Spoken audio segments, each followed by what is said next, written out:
on, when the season was over, our elder women would come back to the land and do this. It would burn. Wildfire is a natural visitor to these ecosystems.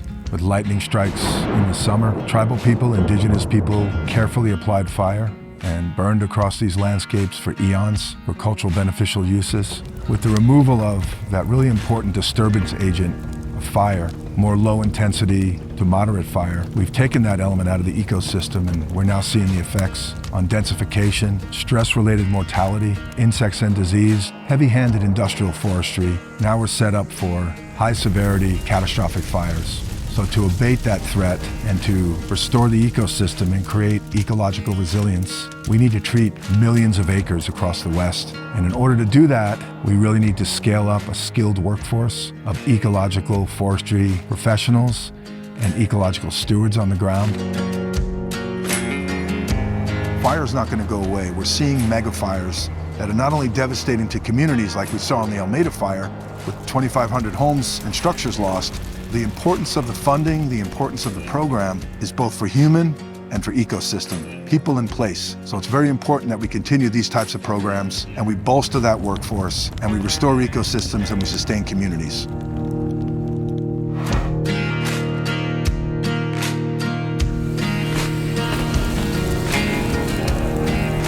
Lomakatsi is a word that means life in balance, good life, a Hopi word. It began with a prayer. This is the work that goes along with walking out a prayer.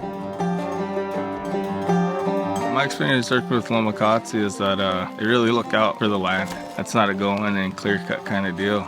It's a delicate thing to do in a rough manner. I feel like Lomakatsi really has a good grasp on that. Lomakatsi provides a lot of opportunities for indigenous people, Latino communities. Not only does Lomakatsi help people and get them opportunities, but it's also helping Mother Nature and being outside and taking care of her. So Lomakatsi is doing a really good job with that. It's awesome to see women out here because it's definitely a male-driven industry. I'm ready to show everyone what we can do. Honestly, but you find yourself. Yeah, You find yourself out here.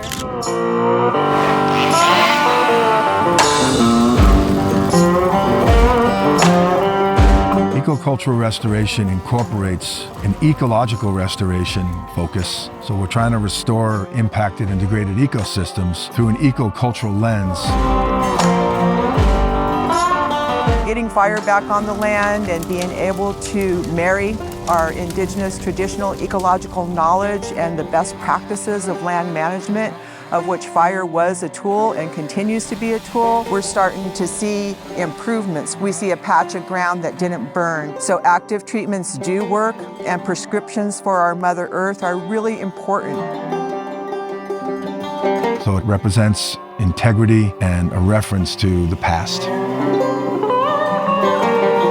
We're in the area doing restoration projects for wildlife, deer habitat, eco-friendly work, introducing high-tech, which is indigenous, traditional, ecological knowledge, bringing it back. Hopefully for years and years we've removed that. So we're bringing that workforce back through the youth and any tribal member that wants to be involved in this.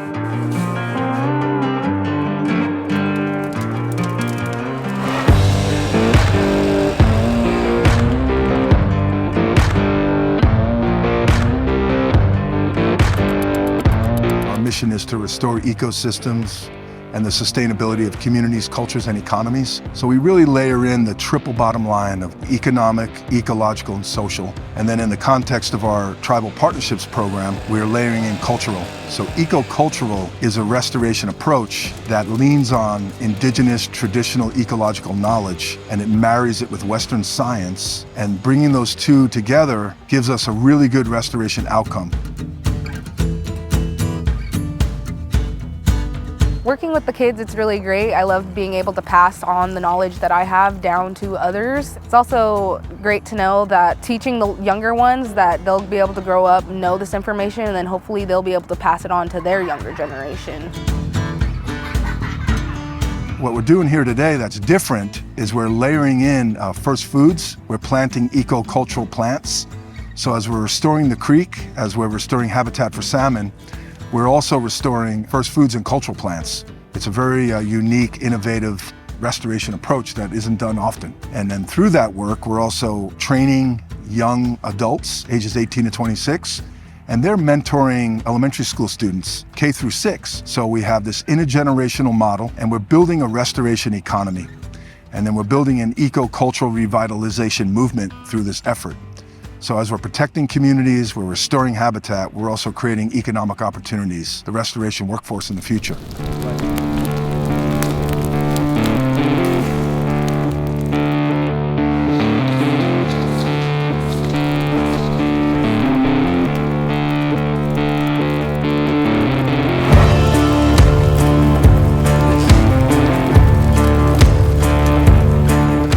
Out here on this burn unit, we have the Oregon Conservation Corps youth indigenous fire practices, something we call cold fire, low intensity, good for the land, good for the water, good for the soils, and good for the wildlife. All the training that they've gone through is very formal, very specialized, and recognized by the National Wildfire Coordinating Group and the qualification system, the 310-1. With all the training they've received from Lomakatsi, they have many open doors. They could go to the federal agencies, they could work for their tribe in the Natural Resource Department, they could go to CAL FIRE, they could go to ODF, they could stay within the private sector or even start their own forestry business. And some of this could follow them over into the municipalities and to the structure fire side of the industry. What we're ultimately doing across the vast landscape, utilizing fire as a tool and reducing the hazardous fuels, is we're creating fire-adapted communities. We're still in a massive rebuilding effort that has greatly affected lives. That speaks to how important this work is we have to do the work before the fire gets there so it can be managed. Today we're training the crew in technical forestry skills. We're going to do post-treatment plots on ground that's been treated previously. The purpose of these plots is just to quantify the work that's been done on the ground. We brought out our laser range finders, our diameter tapes, our compasses, declinometers. These tools have been used for a long time in forestry. There's a lot of work out here as far as the technical side of things, gathering data, monitoring. There's a whole other side of forestry besides just running a chainsaw and being a boot pounder on the ground. These are really basic skills that get your foot in the door and can allow you to take your career to the next level.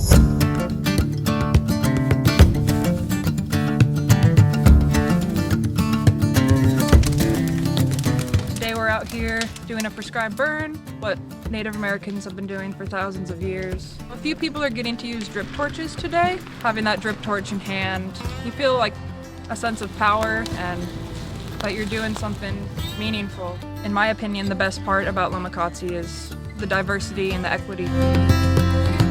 We have the indigenous way of caring for others. We do pick each other up. We always try and help everyone out. Even if, they're not feeling well or they're down in the dumps, we're always there to help pick them up.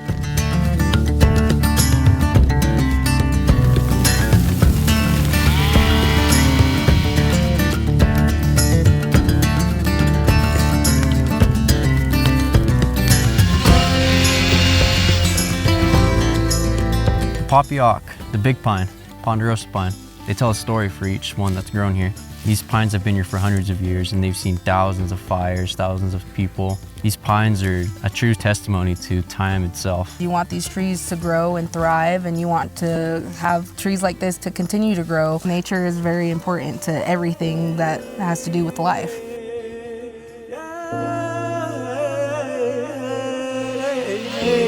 Klamath tribes were terminated back in 1954. They had one of the largest reservations, some of the biggest timber, and then that was taken from them. A lot of these youth and families being separated in boarding schools, being terminated, being taught that being an Indian wasn't a good thing, they're having to overcome that. So this is helping the youth being able to overcome suicide, domestic violence, and all those symptoms of multi-generational trauma that happened when the boarding school period came about and when the native people from here were separated from their homeland, from their heartland. So still today we're healing. Some of these tribes are just now growing up into sovereignty and growing up into the areas that they need to work and consult with the federal government and to work with our partner agencies so that we can work back on the land and be able to impart our Aboriginal knowledge back into this ecosystem. After termination and after so much alcohol, there are families that don't have grandmas. There are families that don't have aunties. There are families that don't have uncles. There's families that don't have grandpas. I went to 7 schools in 1 year, and my sister and I, we quit talking to kids in our class because we knew we weren't going to be there very long. We were going to leave and don't make friends because that's too hard to say goodbye all the time. And this is things that the kids were going through and the parents were going through. They had nowhere to go. People that have been here all their life, they realize they're either burning up there or there's a fire and it's good for the land. Because that's all we used to do back in the very beginning when we didn't have homes and that we'd burn. That's why we had such a rich forest, because we managed it, we took care of it and everything. We need more burning going on like we're doing up here now. Make the trees healthier and clean up the ground and kill off the diseases. Because right now what we're putting up in smoke is killing diseases in those trees right now.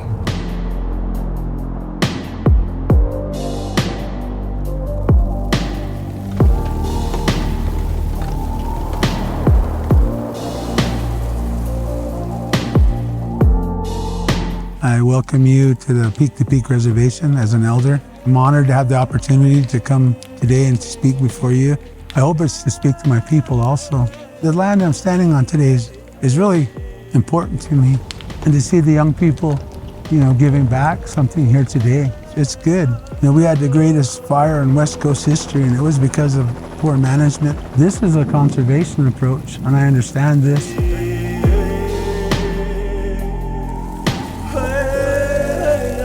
It's good to be back out here and doing this and being a part of it. I'm grateful to be out here. I'm proud to be like a crew support of the Native Youth Program here, and it's good to have them out here being in the labor force here in this digital world, because they need to be out here, and this is our people's ways and stuff, so it's good to have them out here. Somewhere along the line, we lost our way. We lost that honor and that part of being a true stewards of our land and protecting what takes care of us. I'd stand in a river with you and fish. I could build a fire at my camp and feed you something off the land and be very proud of it because, something that me or my kids or my family harvested. But now, it's like it's a war everywhere. I'm so tired of being called a trespasser in my land. It's not right. My wife's been telling me I should do something like this. I'm speaking from my heart today. Because a lot of my old people are going away. I thank you for giving me the opportunity to speak from my heart, because sometimes that's all you got.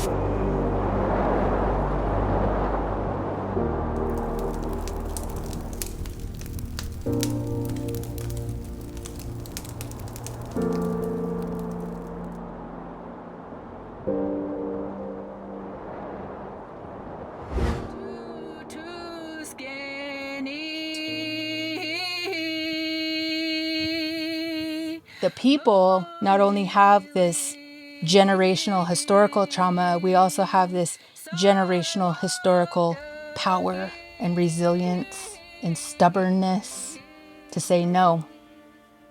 This is the vision I see, and this is the vision I'm going to continually walk towards until I actualize it. And this is a testament right here.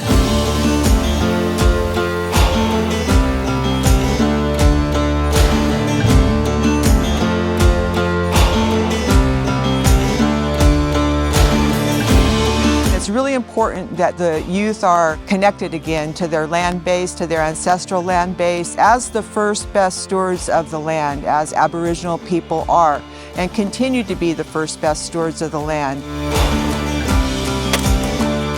Getting back to that reference system and the Aboriginal understanding of how we should live on this earth is something we're trying to educate all the time. So from cradle to the grave, food is our first medicine. Our elders will always tell you it's important that we eat what we gather, what we grow, in the environment that we're in. That's always going to keep you healthier and living in the natural cycles of the earth, sea, and heaven.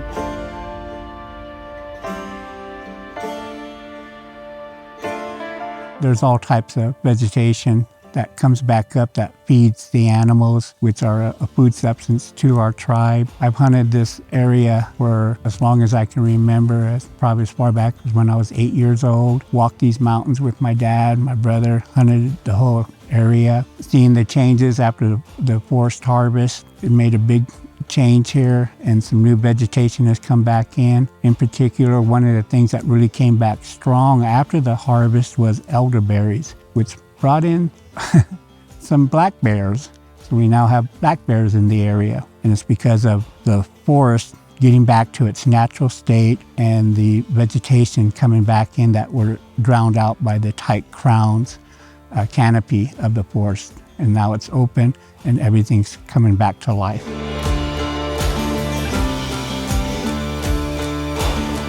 Very happy. A lot of work still has to be done in order to keep this maintained the way it is right now. Because if it's not maintained, we could lose it all to a fire very quickly.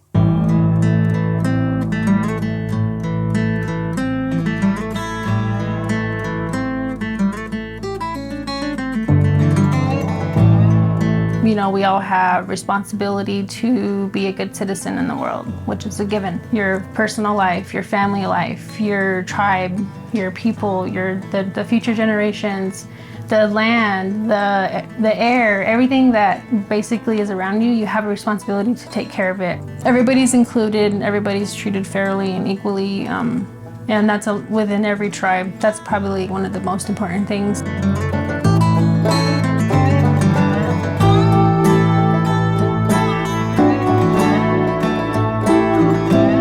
Lomakatsi project, they do the intertribal workforce, which allows different tribal members from all these different tribes to work together. Just letting our youth know, like, staying positive and thinking positive and always doing the right thing is going to get them pretty far.